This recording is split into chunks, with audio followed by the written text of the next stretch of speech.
Welcome the anointed ones. When someone studies you harder than they study themselves, they have already lost. There are people who dislike you quietly, and then there are people who make you their full-time project. This story is not about random opposition or casual envy. This is about obsession, the kind that watches, tracks, imitates, tests, escalates, and still cannot figure out why you will not break. Somewhere along the line, this stopped being a personal grudge and turned into a campaign. Here is a fact most people do not like to admit. Obsession always creates the opposite of its intended result. Psychologists have long observed that fixated opponents lose objectivity over time. Their thinking narrows. Their emotions override strategy. They start reacting instead of planning, and when that happens, the person being watched quietly gains the advantage, whether they realize it or not. That is exactly what happened here.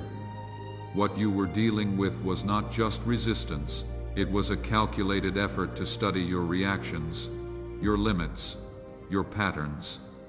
Every setback was meant to map you.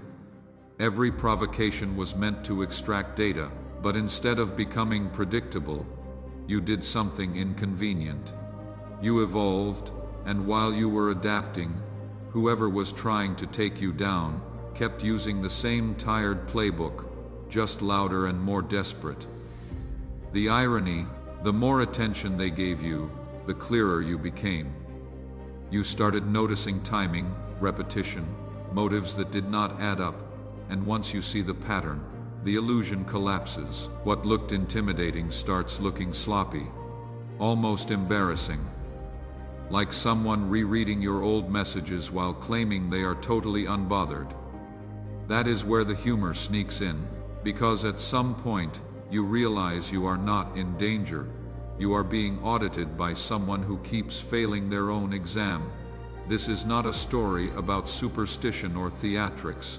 It is about power dynamics, awareness, and what happens when someone underestimates a person who does not react on schedule.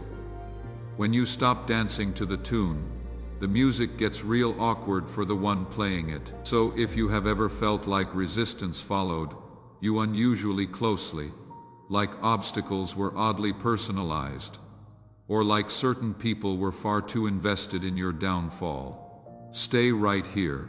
What you are about to hear is not dramatic.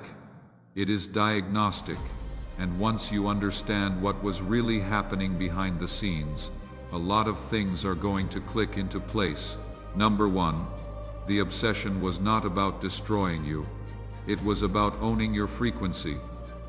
What most people misunderstand is that true obsession does not aim for elimination first. It aims for access. Whoever fixated on you was not trying to erase you from the board. They were trying to figure out how you work, why you move the way you do, and what gives you that unsettling edge they could not copy. Destruction would have been easy if that were the real goal. Control is harder, and that is what they wanted. They studied you because your presence disrupted their sense of authority.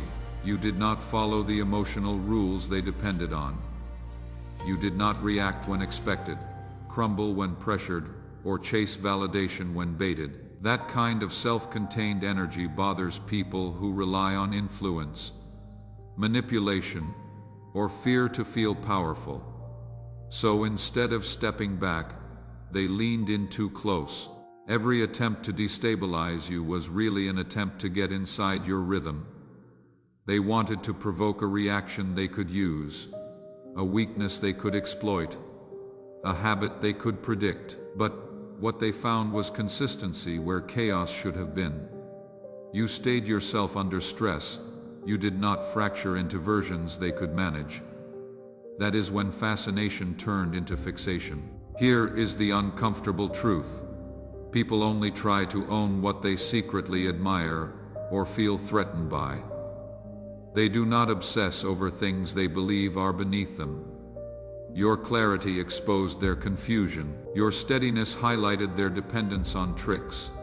And instead of correcting themselves, They tried to study you like a puzzle that owed them answers. But your frequency is not something that can be borrowed. It is built from alignment, not performance. You do not hold it because you learned a technique. You hold it because you refuse to live out of sync with yourself. That is why every attempt to copy you fell flat. They could mimic behaviors, repeat words, even mirror timing, but none of it carried weight. The obsession collapsed the moment they realized this was not something they could extract. You were not a source to be drained. You were a system that renews itself. And once that truth set in, fear replaced confidence. Because when someone cannot own your frequency, the only option left is to retreat and pretend they were never watching you so closely in the first place. Number 2. Every demon sent was a diagnostic tool, and you passed every test. What looked like non-stop pressure was not random bad luck. It was targeted stress applied in layers meant to measure how you respond when pushed. Each challenge was designed to trigger something specific: fear, anger, desperation, self-doubt. Not because they wanted chaos, but because reactions give information. Information gives leverage, and leverage is the real currency in any hidden battle. The first wave was light. Small disruptions, minor betrayals, subtle confusion. That stage was about observation. They were watching to see what rattles you, how fast you recover, and whether you internalize blame. You did not. You adjusted. Quietly, that alone threw off the entire plan, so they escalated. Losses got heavier. Opposition got louder. People started acting strangely around you. The goal was to overload your system and force you into a predictable survival mode. Most people either freeze, explode, or fold inward at that point. You did not choose any of those. You stayed functional. You kept thinking. That made you dangerous in a way they had not planned for. Each attempt to break, you ended up revealing how adaptable you really are. You learned faster under pressure. You spotted patterns sooner. You stopped expecting fairness and started reading motives. That shift alone meant the test stopped working. You were not just enduring the pressure, you were extracting insight from it. Here is what really scared them. You did not come out bitter. You did not lose your sense of self. The tests failed to corrupt you. Instead of shrinking, your judgment sharpened. Instead of hardening, you got clearer. That outcome was not on their chart. By the time they realized what was happening, it was too late. Every challenge they sent, it trained you. You had already built tolerance where they expected trauma, awareness where they expected confusion, and calm where they expected collapse. They were still collecting data while you were rewriting your internal rules. In the end, the biggest mistake was not underestimating your strength. It was assuming you were fragile in the first place. They kept running tests on someone who had already outgrown the need to prove anything.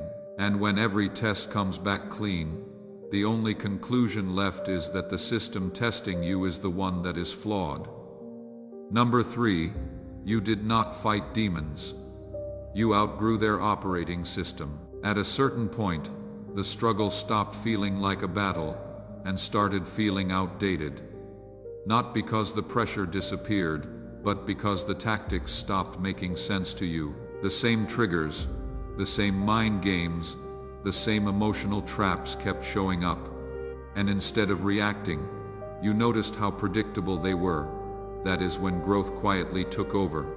Those systems rely on people staying stuck in old patterns. Fear, guilt, urgency, approval, seeking. Those are the buttons they press. But you did not keep those buttons wired the same way. You changed how you process stress. You questioned narratives instead of swallowing them. You slowed down when they expected panic, and the moment you did that, their influence weakened. Outgrowing a system does not look dramatic. There is no loud victory. It looks like boredom where there used to be anxiety. It looks like clarity where there used to be confusion. You stopped arguing with manipulation because you no longer spoke its language. And when something cannot communicate with you, it cannot control you. They kept sending the same energy, hoping for the old version of you to respond. But that version was not available anymore. You had updated internally. You were operating from awareness instead of reaction. That is why things that once felt heavy suddenly felt obvious. Not easy, just obvious. What really shifted was your sense of time. Urgency stopped running you. You did not rush to fix everything or explain yourself. You learned that speed benefits the one setting the trap. Slowness protects the one who sees it. That alone neutralized half the tactics being used against you. The truth is, you did not overpower anything. You rendered it incompatible, like old software trying to run on a system that no longer supports it. The attacks glitched, froze, and failed. Not because you fought harder, but because you stopped feeding the loop. That is the part few people talk about. Growth is not just becoming stronger, it is becoming unreadable to outdated strategies. When you no longer react the way you are expected to, the game collapses, and the moment you realize you are not fighting anymore. You understand the war ended the day you stopped playing by rules that were never meant for you in the first place. Number 4. The warlock underestimated how clean your core really was. Most people assume that everyone carries hidden damage, secret fractures, or weaknesses they can exploit. That is exactly the assumption your opponent made. They expected to find some dark corner, some vulnerability buried under years of pressure, some part of you that could be manipulated. What they did not realize is that your foundation was not just strong, it was fundamentally untouchable. They miscalculated because they could not measure purity with their tools. Every attempt to provoke you, every trap they set, was meant to expose a flaw. They expected that repeated pressure would reveal cracks, but they did not account for the fact that your integrity is not conditional. You do not operate on fear, greed, or ego. You operate from a place that refuses compromise with toxicity. And that kind of inner alignment is not something that can be forced or borrowed. It either exists or it does not. The more they pushed, the more obvious their misjudgment became. Every failed attempt left them frustrated and visibly rattled. They did not just fail to manipulate you. They failed to even understand you. That is the core of why obsession turns dangerous for the obsessed. When you target someone with no exploitable weaknesses, your tactics become louder, more desperate, and ultimately self-defeating. What they could not grasp is that clean does not mean naive, and integrity does not mean soft. Your purity did not make you fragile, it made you untouchable. They thought they could bend you, test you, or corrupt you. Instead, every act they committed highlighted their own desperation. Each failed move reflected their incapacity to control something inherently incorruptible. By underestimating you, they set themselves up for repeated embarrassment. Their plan was to find leverage, but the very thing they sought, a flaw, simply did not exist. And that revelation hit harder than any spell or manipulation ever could, because the moment you realize someone has been trying to break you and failing spectacularly, you understand something fundamental. The only thing they can truly touch is themselves, while you continue moving forward completely unshaken. Being untouchable is not about arrogance or denial. It is about knowing the truth of your core, and that truth is a force even the most obsessive warlock cannot overcome. Number 5. Your awareness dismantled spells before they activated. There is a level of perception that does not just notice before it even lands. That is what you were operating from. Every attempt to manipulate, every ritual, every psychological attack or subtle interference was neutralized not by force, but by sheer recognition. You did not need to fight. You did not need to defend. You simply saw it coming, understood its purpose, and it lost its power the moment it was conceived. This is what terrifies someone who relies on control. They assume fear, surprise, or confusion will work because everyone else reacts predictably. But when someone notices the mechanics behind the scheme, the effect collapses. You were not just avoiding traps. You were rewriting the game by refusing to feed it with ignorance. Every spell, every projection, every attempt to destabilize you fell flat because it relied on unawareness, and you were not unaware. Your awareness was not passive. It was not a quiet observation from the sidelines. It was active, precise, and instinctive. You could feel patterns before they formed, read motives before they were spoken, and detect intentions before they were even acted upon. That level of clarity is rare and deeply unsettling for anyone whose strategies are built on hidden influence. As a result, their arsenal of tactics became almost useless. They escalated thinking volume could compensate for precision, thinking repetition could catch you off guard. But awareness operates on a different timeline than fear or reaction. You were not just dodging attacks, you were dismantling them from the inside out. Each failed attempt forced them to reconsider, to scramble, to improvise. And each misstep revealed how dependent they were on control they could not attain. The irony is sharp. The more obsessed they became, the clearer your superiority grew. They believed power came from doing, from manipulating, from overwhelming. You demonstrated that true power lies in seeing, understanding, and neutralizing before it ever becomes a threat.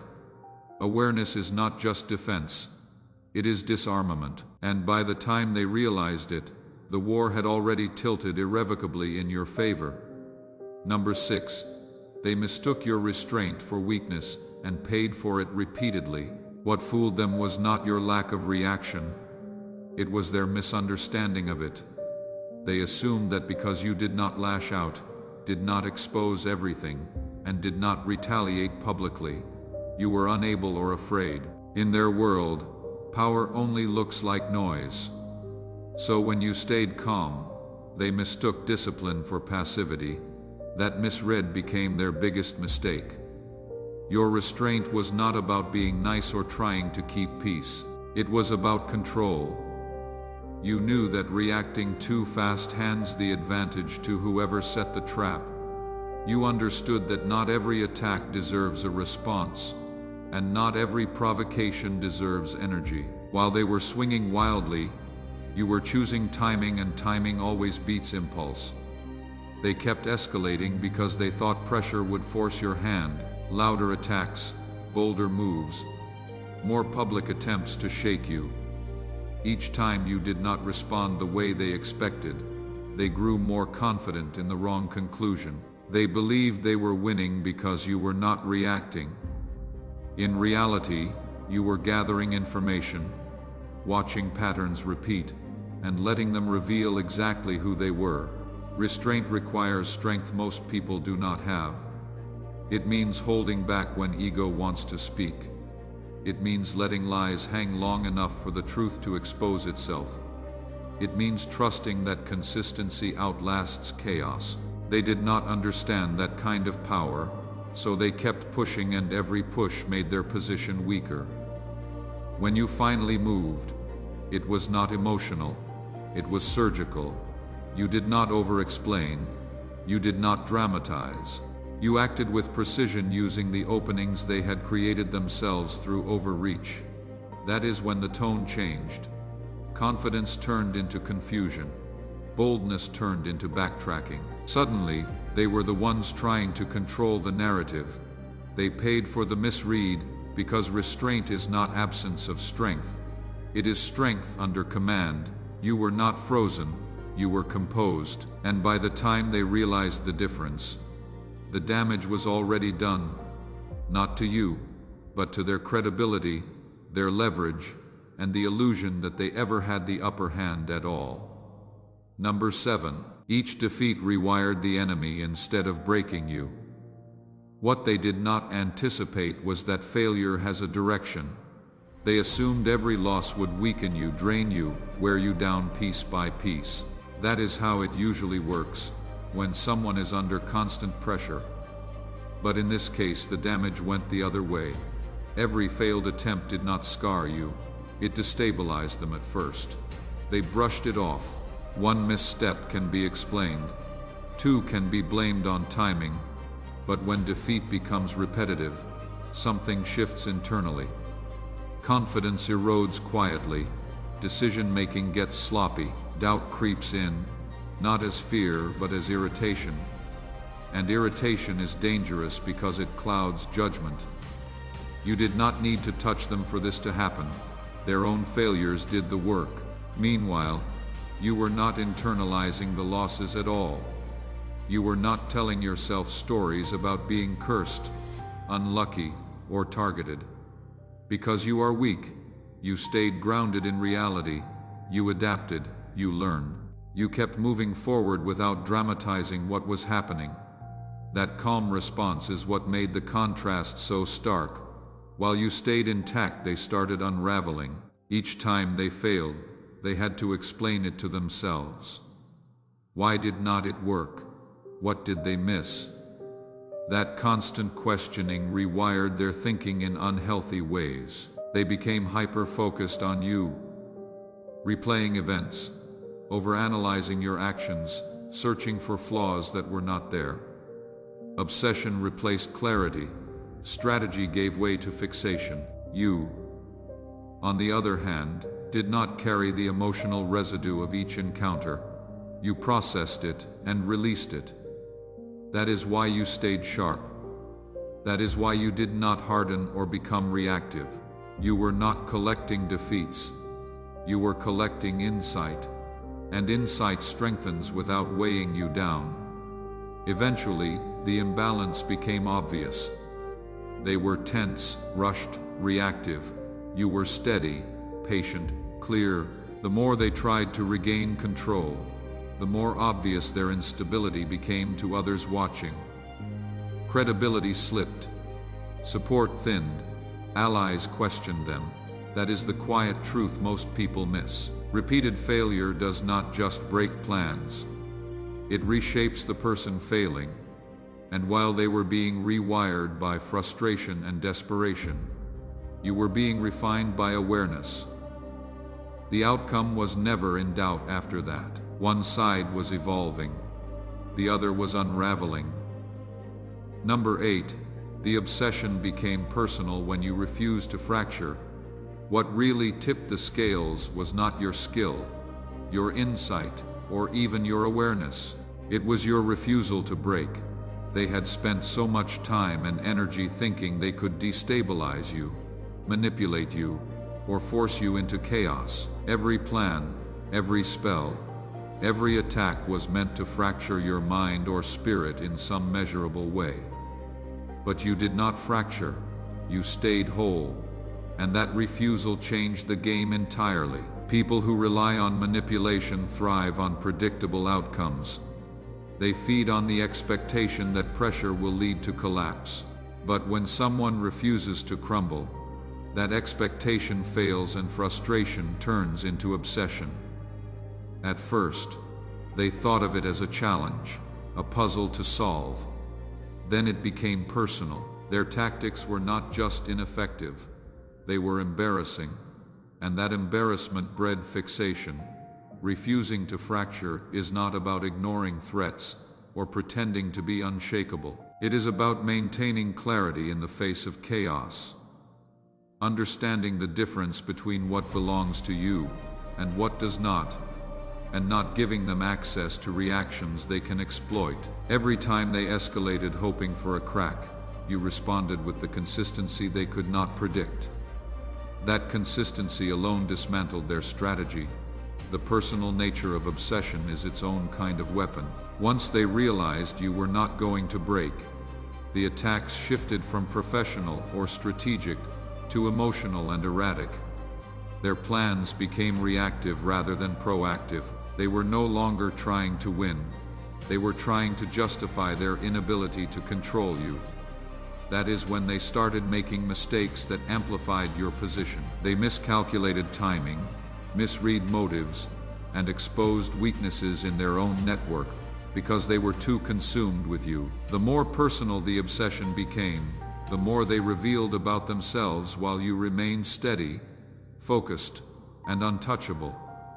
In essence, refusing to fracture forced them into a position of vulnerability. Your strength was not loud or visible in a way they could measure, but it was undeniable. Every failed attempt, every escalating attack, every moment of obsession became proof that they had underestimated not just your power, but your very nature, and that realization, it is what turns obsession into defeat. Number 9. Your presence exposed other demons hiding in plain sight. You did not have to accuse anyone or call anything out for this to happen. It happened naturally. The moment you entered certain spaces, things shifted. Conversations changed tone. People started acting strange for no clear reason. Some became defensive, others over-explained. A few suddenly distanced themselves. That was not coincidence. That was exposure without confrontation. What made this so unsettling is that you were not trying to reveal anything. You were not hunting for flaws or digging for secrets. You simply showed up as yourself, grounded and aware. And that kind of presence has a way of disrupting hidden agendas. When someone is carrying manipulation, dishonesty, or ill intent, they rely on comfort and cover. Your presence removed both. You see, darkness thrives when it blends in. It needs noise, distraction, and group agreement to stay hidden. But you brought stillness. You listened more than you spoke. You noticed inconsistencies without reacting to them. That alone made people uncomfortable. When someone realizes they are being seen clearly, not judged, just seen, masks start slipping. That is why you noticed side conflicts erupting that had nothing to do with you. People turned on each other. Long-standing alliances cracked. Secrets leaked. Tension surfaced where there used to be fake harmony. You did not cause that. You revealed it, and revelation feels like attack to anyone who benefits from things staying buried. Some tried to project their discomfort onto you. Others quietly exited your life. A few attempted to undermine you before you could expose them, even though you were not planning to. That is how you knew something deeper was happening. Innocent people do not panic when clarity walks into the room. The most telling part is this. Once those hidden dynamics were exposed, they could not be unseen. Even after you left certain spaces, the damage was done. Trust was broken. Roles were questioned. The structure cracked. And all you did was exist without compromising yourself.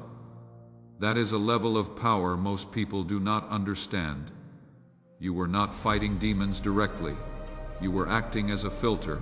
Anything false struggled to remain stable around you. Anything dishonest became loud. Anything manipulative lost its footing. In the end, it became clear why the obsession intensified. You were not just a target. You were a liability to everything that depended on secrecy.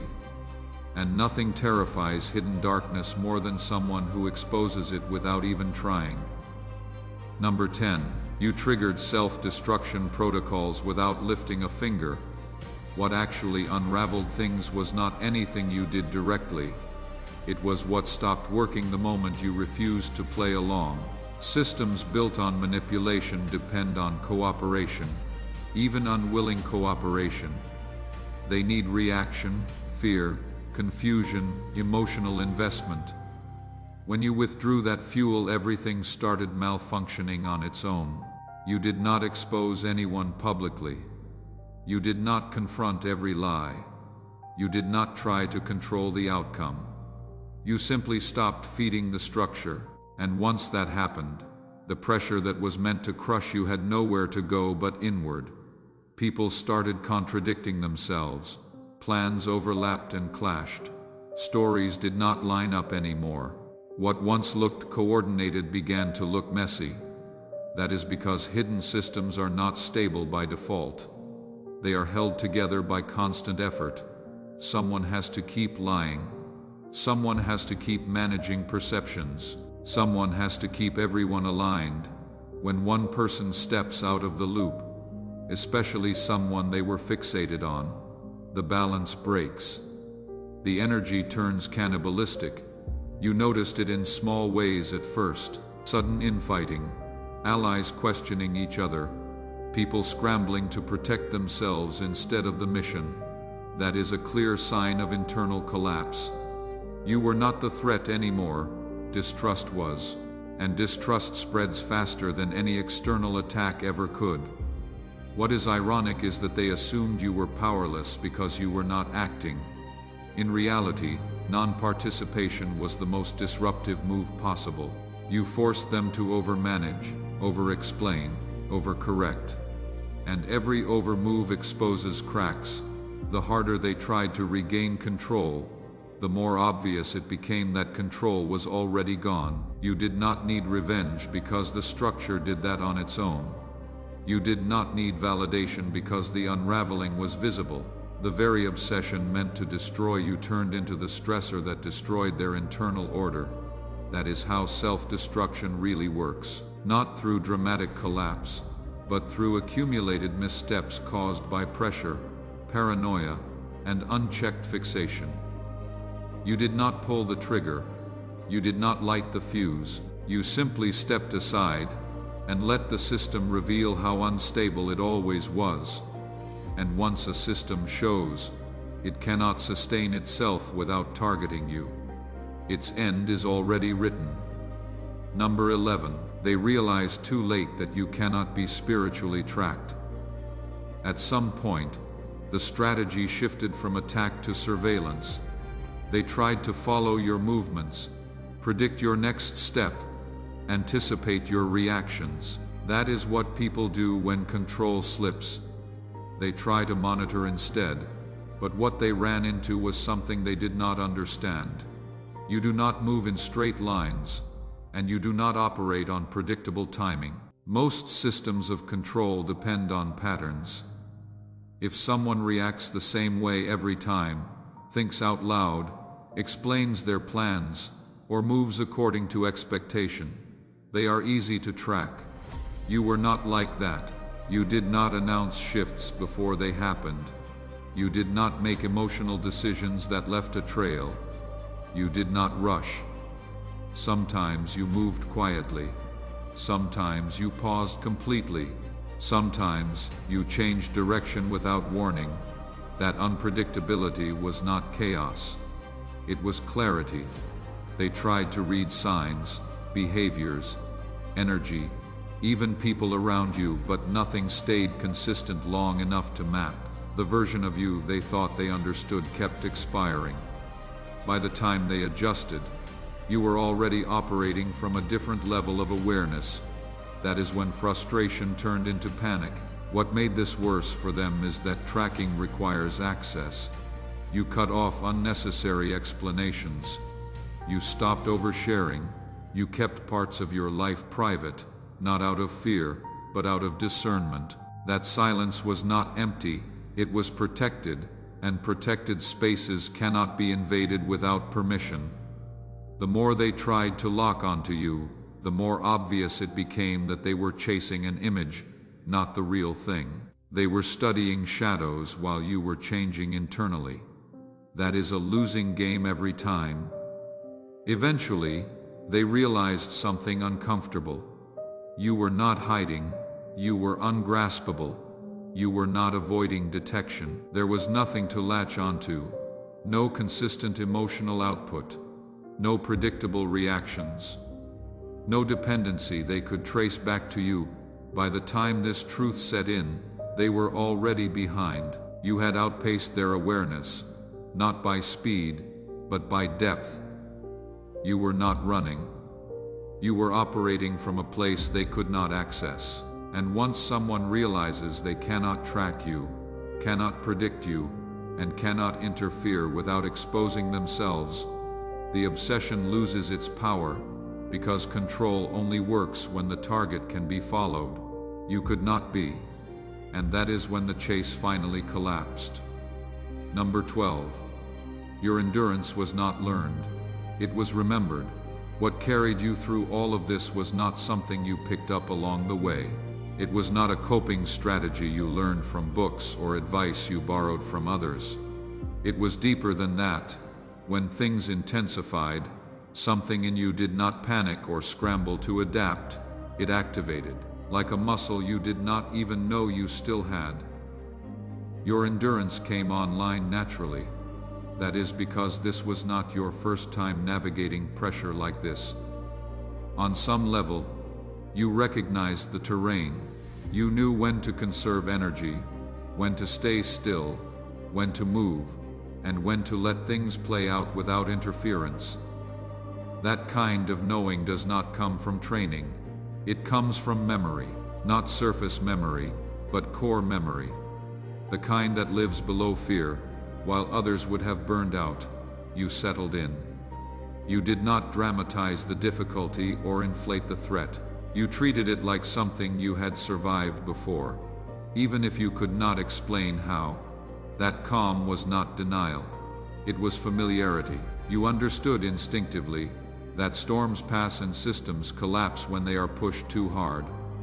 What confused your opposition was how steady you stayed over time. Short bursts of strength are common. Sustained endurance is rare. You did not spike emotionally and crash. You did not become reckless or numb. You maintained your center, that told them something was different about you even if they could not name it. Remembering endurance does not mean you did not feel pain or fatigue. It means those things did not define your decisions. You did not let discomfort rush you into mistakes. You did not let exhaustion rewrite who you are. You rested when needed and resumed when ready. That pacing is a form of wisdom most people never develop. The longer it went on, the clearer it became. You were not surviving by willpower alone. You were operating from something older, quieter, and far more reliable. A part of you knew that this phase had an expiration date, and that your job was not to fight endlessly, but to last. In the end, that is what separated you. Not aggression, not dominance, endurance. The kind that does not announce itself, the kind that waits, remembers, and outlasts everything that was never built to endure in the first place. Number 13. The demons feared you more than you ever feared them. Fear is not always loud. Sometimes it is subtle, creeping, and unspoken. And that is exactly what you were up against. Entities, energies, or people operating with malevolent intent. Assuming that intimidation alone could bend you, they expected terror, resistance, confusion, maybe even despair. What they did not anticipate was that you were carrying a presence that even darkness instinctively recognizes as untouchable. It is easy to assume that the one under attack is at a disadvantage, but the reality was inverted. Your clarity, your awareness, your composure, these were not just survival tools. They were mirrors, reflecting everything the opposition wanted to hide about themselves. Every move they made, every spell, every plan. It met a calm that did not flinch. That calm, that quiet certainty, is something entities that feed on chaos cannot tolerate. The more aggressive they became, the more you stayed aligned. The more erratic their tactics, the steadier you were. They expected you to react with fear, desperation, or overreaction. When that never happened, their frustration grew. That frustration is the breeding ground of fear. They realized their control was not just slipping, it was irrelevant. Your fearlessness exposed them, not by attacking, not by dominating, but simply by existing without compromise. It is an energy that does not have to shout to be lethal. The moment someone or something realizes their usual methods will not work, they start overcomplicating, miscalculating, second-guessing themselves. That is fear in its purest form, not panic, but creeping instability that undermines confidence. And here is the truth. Fear is always contagious. Once it lives in the system meant to control you, it spreads. Allies start hesitating, plans falter, intentions get questioned. You did not create the fear, you revealed it. You were never the one under pressure. The pressure existed inside them. By the time they comprehended the imbalance, it was too late. Fear had already taken root on the other side, and your presence remained unwavering.